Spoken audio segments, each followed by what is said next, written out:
Queridos alunos, 16ª sessão do curso de Direito Processual Civil 2, aqui da Faculdade Nacional de Direito. Antes da gente adentrar na nossa matéria, que por sinal está chegando ao seu final, a gente terá essa 16ª sessão e a 17ª, na qual eu espero concluir o conteúdo de Direito Processual Civil 2, eu queria chamar a atenção de todos vocês para um fato que aconteceu ontem, um assassinato que envolveu um senhor chamado Fernando Inácio. O Fernando Inácio ele foi assassinado por conta de uma disputa. Aqui é óbvio que a polícia ainda não concluiu, mas tudo indica que o assassinato do senhor Fernando Inácio foi motivado em virtude de uma disputa por pontos de bicho de maquininhas de caça-níquel na região da Zona Oeste do Rio de Janeiro. Aí os senhores devem estar se perguntando, se perguntando, por que o professor está falando sobre isso? A aula é de Direito Processual Civil, ele está falando de um assassinato que aconteceu ontem, de um senhor que não tem qualquer relação com a matéria. Eu sempre abro as nossas aulas dando destaque a uma pessoa de relevância que tenha passado pela Faculdade Nacional de Direito. Essa relevância pode ser positiva ou negativa, né? E é importante até para que a gente compreenda a dinâmica da própria cidade em que a gente vive, né? O senhor Fernando Inácio, ele foi genro de uma figura muito polêmica e que foi muito atuante no cenário cultural da cidade do Rio de Janeiro, entre os anos 60 e 90 do século passado. E o assassinato, o homicídio que ocorreu ontem, possivelmente, provavelmente, ocorreu em função do legado deixado por essa pessoa. Me refiro a Castor de Andrade. Quem é da Zona Oeste do Rio de Janeiro sabe muito bem. O senhor Castor de Andrade, ele foi uma personalidade de destaque da cidade do Rio de Janeiro, que permeia ali entre o crime organizado, o glamour de pessoas que transitam fora da órbita da lei. Infelizmente, essa é uma característica também da cidade do Rio de Janeiro. E o senhor Castor de Andrade, ele foi um contraventor, né? Ele foi um dos principais articuladores do jogo do bicho entre os anos 60 e os anos 90. O jogo do bicho não é o singelo jogo criado pelo Barão de Drummond, enfim, é um jogo de azar. O Barão de Drummond criou o jogo do bicho para popularizar o jardim zoológico no Rio de Janeiro. Então ele lastreou um jogo, ele criou um jogo baseado nos animais que existiam no jardim zoológico no início do século passado, e com o intuito de alavancar o jardim zoológico. E isso foi, de certa forma, foi apropriado, esse jogo de azar foi apropriado por diversos contraventores que dividiam, que fatiavam a cidade do Rio de Janeiro em meados do meio do século passado. Fenômeno parecido com o que a gente vê hoje, inclusive, das milícias, né? E por que eu digo que o Castor de Andrade foi uma pessoa de destaque? O Castor de Andrade ele era muito ativo no Carnaval Carioca. A Mocidade Independente de Padre Miguel adquiriu um status de super escola de samba por conta não só por ser a bateria mais quente ou por conta da Elza Soares, mas também muito em função dos investimentos do Castor de Andrade.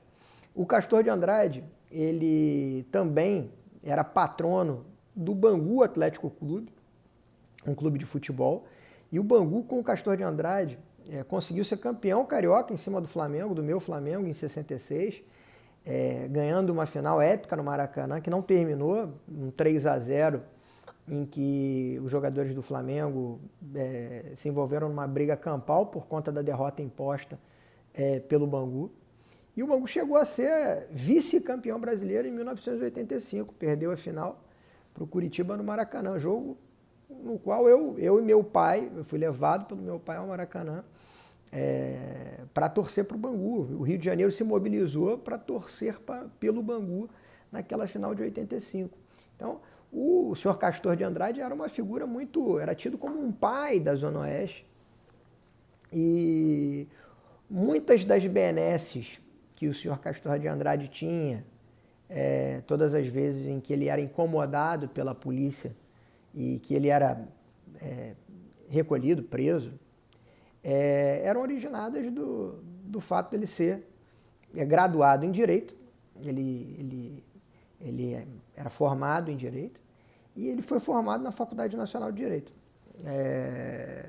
Se formou em 1962 na Faculdade Nacional de Direito, Faculdade Nacional de Direito em ebulição por conta do movimento da legalidade, a questão envolvendo a saída do João Goulart, saída ou não do João Goulart, né?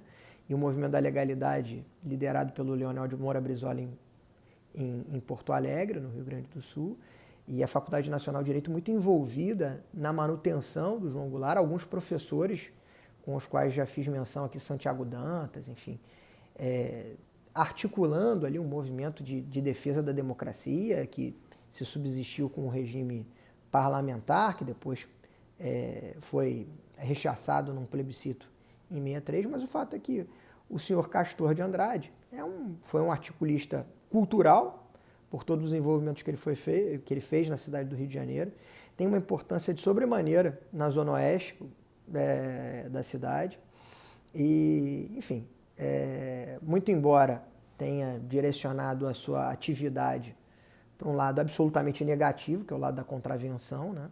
E a gente sabe que a contravenção, o crime organizado lastrado no Jogo do Bicho não se envolvia só em Jogo do Bicho, mas o fato é que ele foi, sim, formado pela Faculdade Nacional de Direito, e isso gerou para ele uma passagem.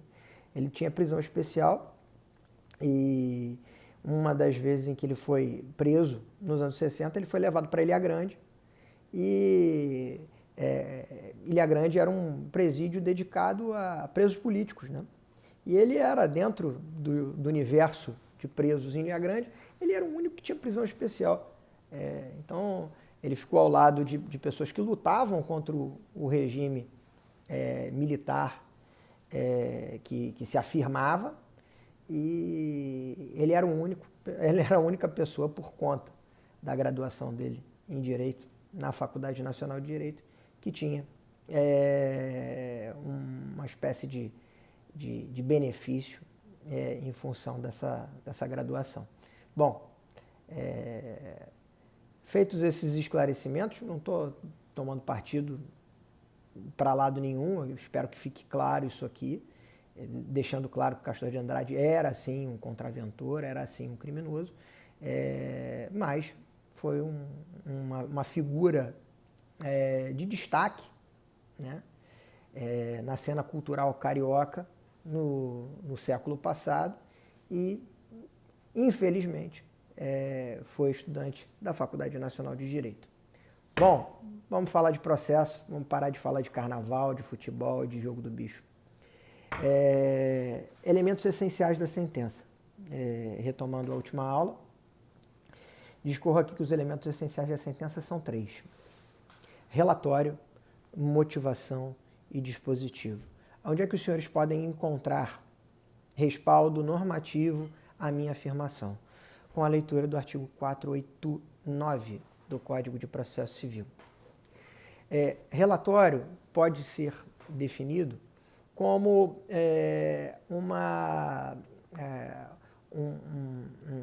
uma forma de demonstração de que os magistrados, quando da prolação de sentença, tiveram ou tomaram conhecimento de todos os momentos e atos praticados no processo. Então, o relatório se destina a descrever, de uma maneira bastante objetiva, quais os atos processuais praticados no curso da relação processual que ora se sentencia. Tá? O segundo elemento essencial é o elemento motivação ou fundamentação, como queiram, senhores. A fundamentação é um direito fundamental do jurisdicionado. O jurisdicionado precisa saber as razões pelas quais o juiz concluiu por um caminho em detrimento de outras possibilidades. O jurisdicionado precisa entender o percurso mental feito pelo julgador, sob pena de estarmos diante de um julgamento arbitrário, e o nosso sistema ele veda julgamentos arbitrários. A fundamentação é um elemento indissociável do Estado Democrático de Direito, porque permite a controlabilidade da decisão judicial e, em especial, da sentença. Toda decisão judicial precisa de motivação, toda ela. Se um provimento jurisdicional tem decisório, tem conteúdo decisório, esse conteúdo decisório precisa ser exaustivamente explicado. As razões pelas quais o julgador escolheu um caminho em detrimento de outros precisa estar detalhada nos autos. E o nome disso é motivação. A ausência de motivação é caso de nulidade da sentença. A ausência de motivação é causa de nulidade da sentença. Então, elementos essenciais da sentença, nós vimos que a sentença precisa ter relatório, a sentença precisa ter motivação, e se a sentença não tiver relatório ou não tiver motivação, nós estaremos diante de uma sentença eivada de nulidade. Esta sentença será nula de pleno direito. Apenas uma ressalva que faço ao elemento essencial relatório. O artigo 38 da Lei 9.099 de 95, que é a lei que regulamenta os juizados especiais cíveis no seu âmbito estadual, dispensa que as sentenças proferidas em juizados especiais cíveis estaduais dispensa a existência do elemento relatório. Tá? Então, muito embora a gente tenha o hábito de ver algumas sentenças de juizado especial que têm um relatório sucintos, mas a esmagadora maioria das sentenças não possui relatório. E aí tem lá com base no artigo 38 da Lei 9.099 de 95, dispensado o relatório. Foi uma dinâmica normativa para tentar acelerar a produção de sentenças, especialmente no microsistema dos juizados especiais. Então, salvo essa exceção dos juizados especiais, toda sentença precisa de relatório e precisa de fundamentação. Se não houver relatório, se não houver fundamentação, essa sentença será nula de pleno direito. Falei aos senhores que existem 3 elementos essenciais das sentenças. Falei de relatório, falei de motivação. Os 2 primeiros elementos essenciais a inexistência desses elementos gera um vício de nulidade. E o terceiro elemento essencial é o dispositivo. O que é o dispositivo, senhores? O dispositivo nada mais é do que a conclusão, do que a decisão propriamente dita. Isto posto, julgo procedente ou improcedente um determinado pedido. A definição do Estado juiz com relação à demanda posta em juízo para julgamento. Essa definição fica num núcleo específico da sentença de nome dispositivo. Então, voltando, sentença tem relatório, tem fundamentação ou motivação e tem dispositivo. No relatório, você tem uma descrição dos atos processuais praticados nos autos até ao momento da prolação da sentença. A motivação são as razões pelas quais o juiz decidirá num sentido em detrimento de outras possibilidades plausíveis dentro do enfrentamento de uma questão posta para julgamento. E o dispositivo nada mais é do que a materialização do julgamento. É a conclusão, é a definição, é o momento no qual o juiz lacra, para usar uma expressão da moda, qual é a sua posição sobre um determinado ponto. Falei aos senhores que a ausência de fundamentação e de relatório acarreta num vício de nulidade, correto? A ausência de dispositivo numa sentença acarreta numa espécie de vício ainda mais grave. Sentença sem dispositivo é sentença inexistente. Ela sequer ingressa no mundo jurídico.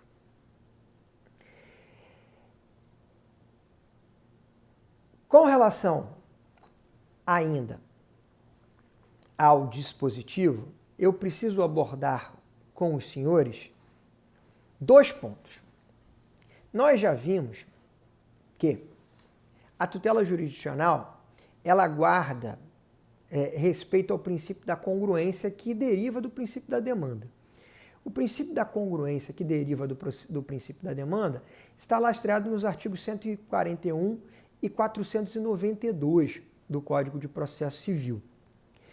O que eu estou querendo dizer? Quem estabelece os limites da atuação judicial é o jurisdicionado que propõe a demanda. É o autor que distribui uma determinada pretensão judicial através de uma petição inicial. E a resposta à pergunta feita pelo autor, essa resposta ela é dada em muitos momentos, mas no momento em que há encerramento da relação processual lastreado nos artigos 485 e 487, ela é uma sentença, correto?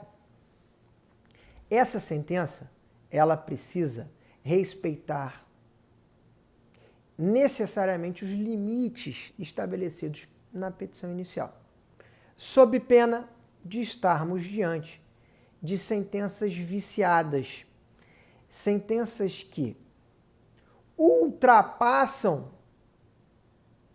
os limites do pedido, sentenças que julgam questões